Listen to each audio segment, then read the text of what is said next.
Not excited. Okay. Hello everyone, so today we have Ethan presenting on UEFI firmware reverse engineering. First some announcements, we're playing Plaid CTF this Friday. It'll be in person. We'll have food and like everything. So it'll be fun. And we'll announce a room later in the announcements. And here's today's meeting flag. So you can go to ctf.sigpwny.com and put in the flag. Challenge should be up. But yeah. It's a down thing. Okay, So I let give people like a few minutes to Sure.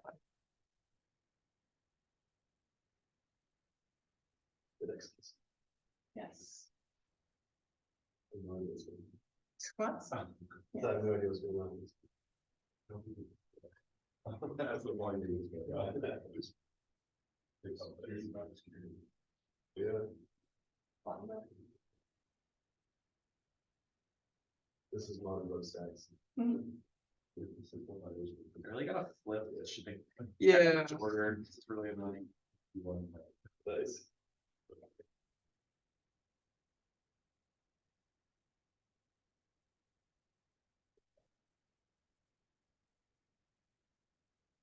What is the voltage drop across? Yes. This one is actually good point. Yeah.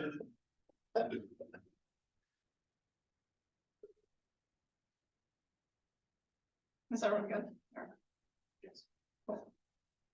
So I guess the motivation for this would be primarily, as you know, a lot of you enjoy using ThinkPads, Latitudes, those kind of computers, and consumers don't typically buy them, and you typically get them from decommissioned IT lots. And a lot of IT departments, they do not properly decommission the setup password and proprietary anti-theft laws, such as MDM, active concentrates, Intel AMD, etc. So all that stuff is stored in the firmware. So reinstalling the will not get you past that. And so we have to work with the firmware, which is the topic today. And another cool thing you can do with messing with the firmware is removing OEM restrictions, but that's a little bit beyond the scope of today's presentation. But you can do a lot of cool stuff with firmware. And I guess the reason that this isn't as easy as it seems is all of it is, there's no documentation at all. Typically for like the OS stuff, you have osdev.org, which even if you might find it confusing, it's a lot of good documentation, but all this you're kind of just trial and error, and there's forum posts, and that's about it. And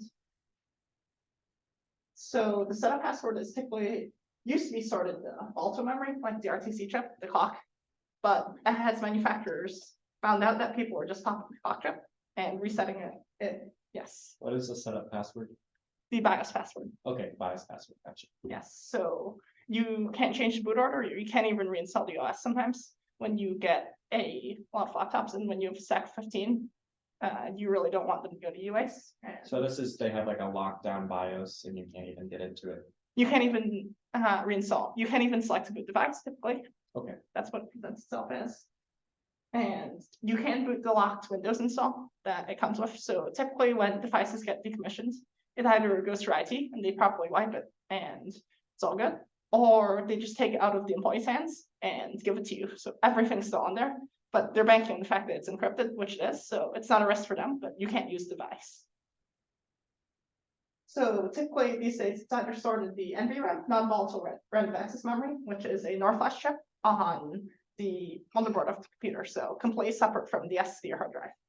Or also the embedded controller, which is a little microcontroller that controls functions from like boot, thermal management, etc.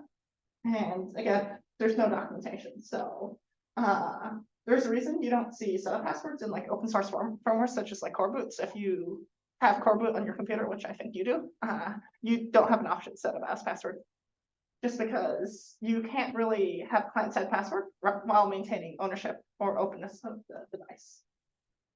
And as we do, so the NVRAM is basically, you can kind of think of it as such as the environment variables on your OS, but at a firmware level. So you access them by typing EF5R on Linux or NVRAM on Mac, And if you want to print them all, I believe the flag is -P.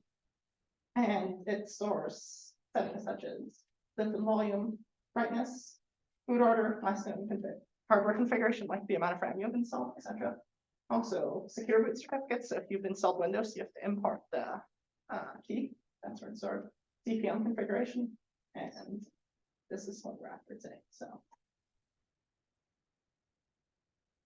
and you can view most of them with EFI bar, but some of them are hidden from the OS and even like the kernel. So you would have to either set the password in setup, but if you can't get into there, how do you do that?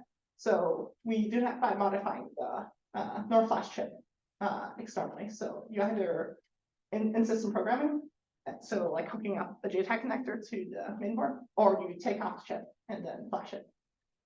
And so reading and writing to these chips is typically pretty easy because there's just standardized 25x6 SPI NOR flash ROMs, typically from 4 megabytes to 32 megabytes in size. And the hard part is getting the checksum right and finding the actual offsets, as opposed to, we'll talk about the embedded controller, which is a different place where all this configuration is stored. And generally you can get away just clearing the entire NVRAM region, including checksum, and the system will just take block the post and just generate all those from the firmware. So I guess to get started, you would pop the lid here and then look around for a chip which has 8 legs and looks like a ROM. Typically you'll see 25, 128, XXXX. Here, it is actually right behind here.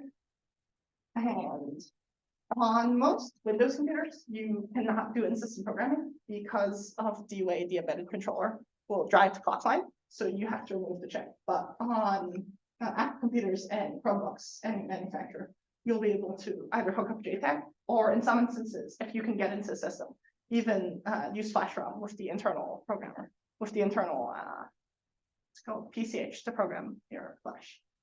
And so once you have the have done with it, you would open a UEFI tool and then find the offsets for the configuration options you want to change or erase. We have a screenshot here.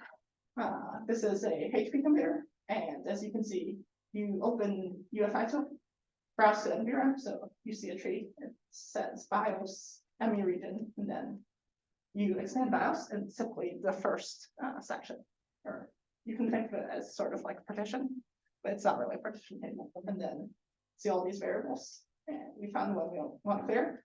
So you right click that, go into hex view, and then you can edit it. And then in here, you can find the checksum info for the section, and oftentimes you'll have to generate checksum and edit that in the hex editor to make sure the machine's happy. So is the motherboard firmware in the same place that we're looking at these variables, or is it sort of separately? The firmware is stored in the same chip, but a separate section. Got it. And editing the het will cause your machine not to post at all. It's because it's signature stuff? No, but because it's just a binary, so you edit 1 byte, just 1 post. Right, but if, say I were to edit it to some correct instruction, would it post or would it be like code signature stuff? Modern machines have code signature with a key embedded in the CPU, unfortunately. Yeah. So you cannot really write custom firmwares for modern devices. But as you know, there's core boot for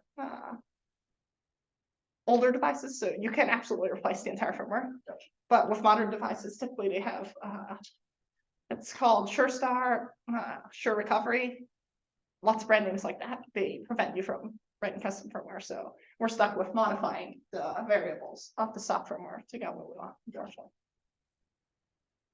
And these are some manufacturer specific, not documentation, but notes that were gathered from just trial and error. And there's not really any published documentation, but in years of trial and error, this is typically what you look for. So in an Apple machine, you would look for a SBS storage section within NVRAM. So you can either do a ASCII string search for SBS or in UEFI tool. In HP, you'd be looking for user 0, user 1, And that would just be the username and password for the configuration. You can delete it, and it will not care about checksum. For that, you have to clear the entire NVRAM region, including both of them. There are two, presumably for redundancy, so you just zero it out, and then it will be boot fine. And you have to make note of the service tag before, so you can reprogram the service tag, which is sort of like a serial number. For Lenovo, which is a little bit different, it is not stored in the NVRAM at all, and it's stored in an embedded controller, which we'll talk about later. But older models actually have this really cool thing where you can directly access it from within the OS. So you can make a little boot disk, which essentially accesses it over the LPC bus, and you can clear it that way. But they have fixed this since 2018. And for Chrome OS, they use a non-standard UEFI layout, but which is actually standard U-boot, so that's open source, and you can find the entire source on the Chromium source code, which is cool. But you're looking for the string GBB in the hexdom, and there's actually documentation of the entire block, which is, I believe, 64 bytes. So you just change strings to developer mode, allow one, get into developer mode, and you can reset the system. So the embedded controller is a microcontroller ASIC responsible for like little functions, and all laptops have it, and most desktops also have it. And it does cool features like thermal management, fan control, internal keyboard mouse out, and also it is required to boot. So if you mess this up, you'll also not boot. It contains a little bit of user writable flash, but not as much as the firmware. Typically, it's basically only used for the password, as well as maybe model number and some network controller stuff. And this is typically pretty easy to edit, because the password is always stored in the first two blocks, because those are a protected region. And that sheet tells you the exact offset of it, which is cool. However, it's more difficult to flash because every chip is different, and there's about like 4 or 5 manufacturers of these embedded controllers, and many different chips for each manufacturer. So every computer presumably will have a different layout, different chip, and you're stuck trying to find a JTAG connector, desoldering it, using a parallel programming interface, etc., etc. And so this requires significantly more hardware engineering, but the software part's pretty easy, but also relies on a lot of proprietary tools, because manufacturers don't like to release their programming tools for these microcontrollers. Unlike, I guess it's similar to a little microcontroller like ESP32 or Arduino, but there's no documentation. And you're lucky to find a datasheet, but programming tools are like all basically proprietary, reverse engineered, and gets flagged as virus. The tool I use gets flagged by every single engine as Trojan. Yes. What is the like most popular instruction set you tend to see on that? Typically it's MIPS or AVR assembly, because Microchip makes the majority of the Intel embedded controllers, and some of these can be ARM32, but typically ARM32 or AVR assembly is the architecture. And this is an example of a ThinkPad T14 Gen 1, and as you can see, there's JTAG, and there's no pinout, but it says JTAG, so that's the SP header that we want to use, but how do we find pinout? Sometimes there's a leak schematic, and you can use that, but without that, it's basically trial and error. Typically, ThinkPads do have a standard order for these, so you can triangulate it by finding ground and power, and then you have 3 other pins, which is what, 6 possibilities. And if you swap the data pins, you won't cause hardware damage, so you're just guessing. And another option, if there's no JTAG connector, would be parallel programming interface for the keyboard connector. Most chips, Think Engine is the embedded controller. Most chips like that do support some sort of program, ISP program, but with the parallel programming, you have to have breakout port for disconnector, and that's like 32 pins. And you basically have 32 little wires around onto your jig on your desk. And that's not fun, but it can be done. And last resort would be to remove this chip, which is epoxy down the board, solder onto a breakout, and mess with it that way. And that's not fun. Oh, can you explain what the parallel programming interface? So basically JTAG is a serial interface, as you know, and then the parallel programming interface typically exposes a parallel port within the microcontroller, and you can short a certain pin to either high or low. Elsewhere, typically it'll be a resistor. Typically there'll be a resistor somewhere near, and you'll trace it to the pin and bring it under high or low, and it will activate the interface. So instead of using this as the IO for the keyboard matrix, you would connect that to a computer. Okay, so this interface would be primarily used for debugging purposes? Exactly, yes. Okay, so you short the pin and it enables this alternate parallel programming interface Yes, that you could program it? and you're lucky to have a data sheet. They don't release the tool. Is that sort of proprietary, or is it like, because JTAG seems to be somewhat standardized? JTAG is standard, but this is proprietary. Wow. I see. And you're stuck reverse engineering it. If no one's created a profile, typically you use FPGAs to program these, so those devices are very expensive, about like $200, $300, $400 for the programming jig, and people have to reverse engineering and sort of write a profile which gets flashed onto FPGA to do the exact timings for the parallel programming. JTAG, however, is a bit easier. You can do that with standard microcontroller. So in order to do this flashing, you have to desolder the chip and then later solder it back on? No, that would be the last resort, but if you either have a JTAG or a parallel ISP interface, you don't have to. Okay. So why would you ever want to use the parallel programming interface over If JTAG? there's no JTAG. Or JTAG's Right. disabled. Yeah. Sometimes there'll be a JTAG header, but in the chip, they'll burn an eFuse to disable JTAG after manufacturing, so no JTAG for you. Really? Okay.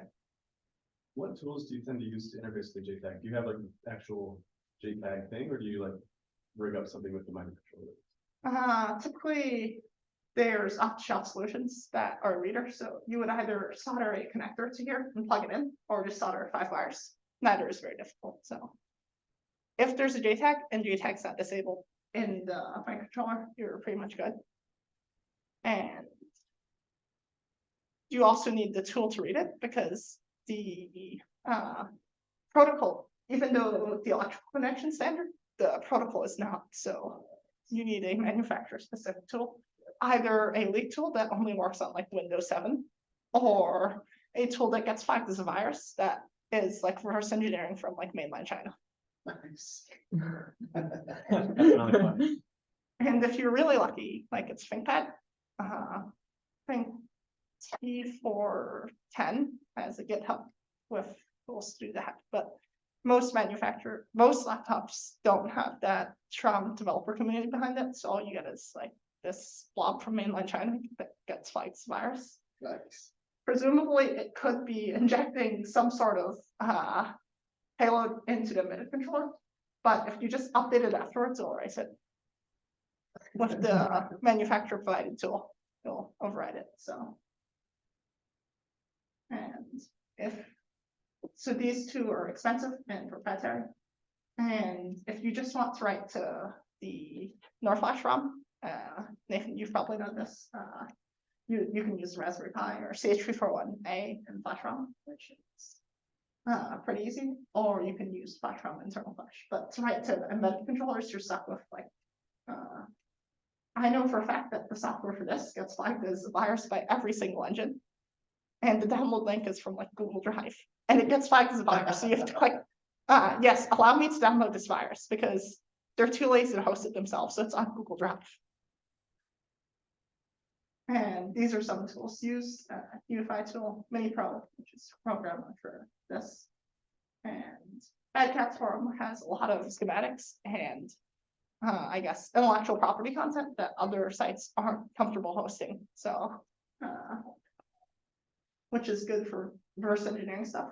And the Chromium embedded controller docs are actually pretty good because, as you know, Chromium is open source, so Chromium OS also is, including the bootloader. So I would recommend you have, I guess, the entire Chromium firmware tree, which is pretty useful if you want to know how like Windows or Mac machines work. And another forum with slightly dubious information that was very helpful. Min?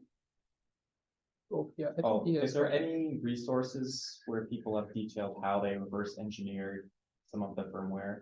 And maybe like were able to access the parallel programming interface? I believe so. There's some for ThinkPad. I've looked into it a little bit, and basically they sniff the LPC bus between the CPU and the microcontroller to find out what's being sent, and then you can dump the firmware that way. So most of them have readback disabled, so you can't dump the firmware over JTAG. So people have dumped it while it's in the system and it's running, and then from that you can see which registers are manipulated by the parallel interface. Okay. And then find out a way to. Is there like a something I should search up to read about that? I guess microchip embedded controller firmware flash. Okay. Microchip MEC, which is Microchip is the company, not just the microchip. And I guess if you just want to if you just want to change settings and not flash custom firmware, it's pretty doable. But newer machines, there has unfortunately not been much research with custom firmwares. And if you want one, you basically have to buy a framework or a System 76 or even a Chromebook. Chromebooks are actually pretty open. So if you buy like a Dell or a HP, you're basically giving up your freedom. Yeah. Or even a ThinkPad, unfortunately. What is the main, or like, why did you learn most of this? For like hardware repair or? Yes, hardware repair. Okay. And you'll be happy to know if Apple from 2018 onward saw how all this was pretty insecure. So they moved to a server side activation architecture. So if Apple servers go down, this computer and this computer will be wrecked forever. Really? But you're still good on that one. It's too old. Do you mean Basically, for activation, like iCloud block or? yes. Yeah. So from 2018 onwards, Apple forgo using a like off-the-shelf microcontroller as the coprocessor, and they essentially stuck an entire iPhone, like the T2 chip, which is based on the A10 architecture. So they stuck an entire like iPhone or iPad as a coprocessor for the Intel CPU. So that runs its own OS and has its own chain of trust with the Apple's public key embedded in. So only Apple can release firmwares for that. And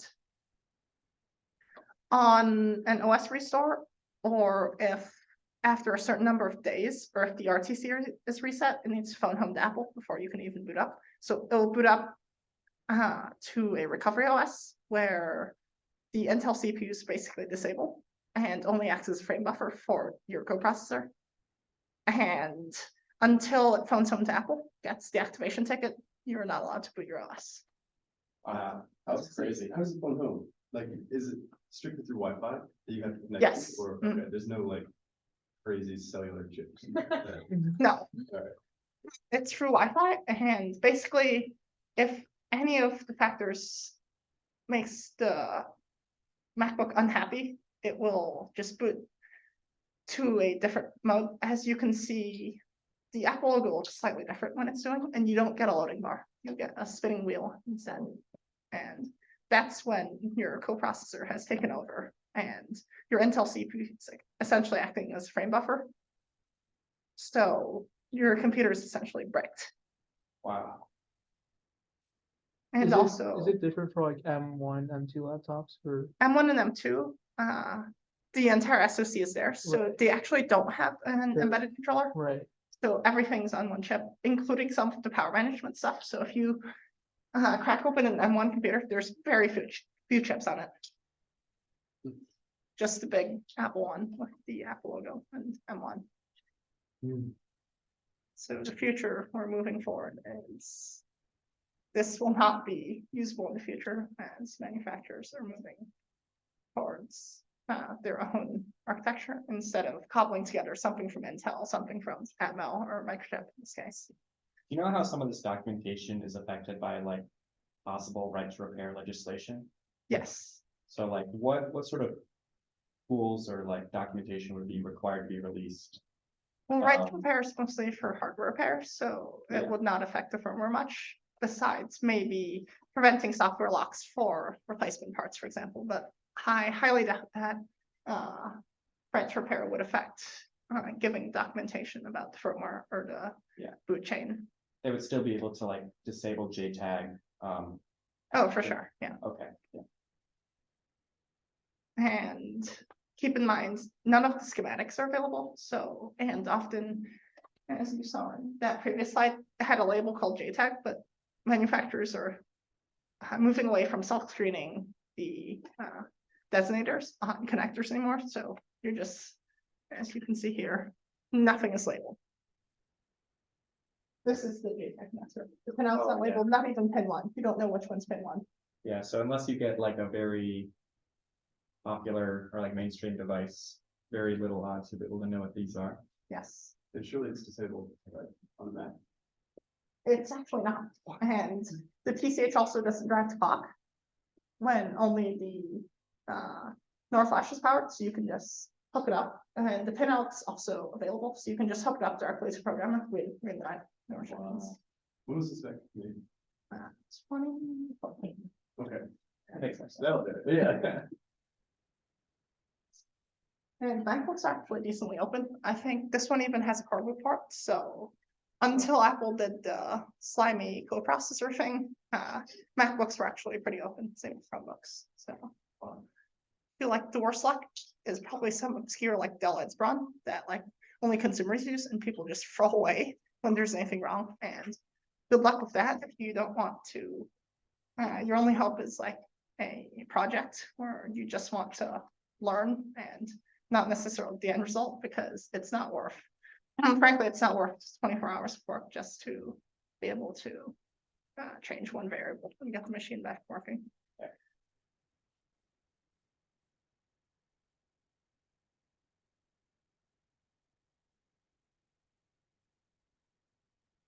But yeah, Thank you, Ethan. So next meetings this Thursday will be esoteric programming languages with Pete and Richard. Yes, come learn about unusual programming languages, specifically for applied CTF apparently. Oh, just in general. For CTF, sorry, I was like. Just I have inside knowledge of what they're gonna do. Okay, right. Yeah, and then this Friday, right after that, will be Plaid CTF, as I mentioned. And then the Thursday after that, we won't have a Sunday meeting because we'll presumably all be doing Plaid. And then next Thursday will be block ciphers. So like AES, CBC or things like that. With Sagnik and Anakin, and yeah. Yes. Well, thank you for coming. That was fun.